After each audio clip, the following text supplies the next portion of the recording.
Hi, everyone.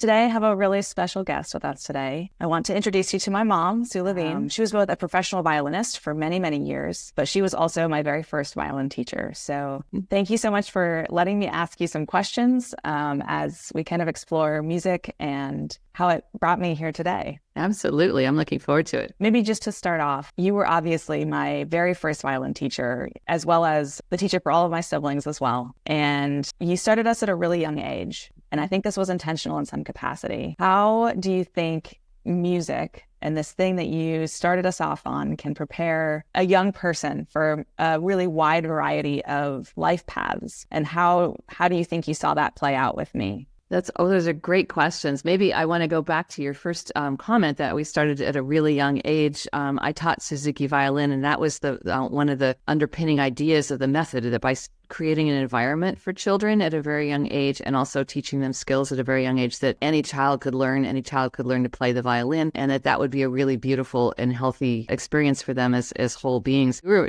third of three children, so it was already well in motion by the time you came along, and you like to watch me practice with your sister. And so that was where you got a really early start along with her. We're talking about for a wide variety of life paths. I've seen over the years that employers really like to hire applicants who are musicians for jobs that are not musical at all, because they really have developed, first of all, an ability to work at something regularly over an extended period of time, which not everybody has that experience. And then also because they've learned how to work with other people, how to take instruction, and how to pay attention to really small details. And because the details, as you know in your work, are incredibly, incredibly important.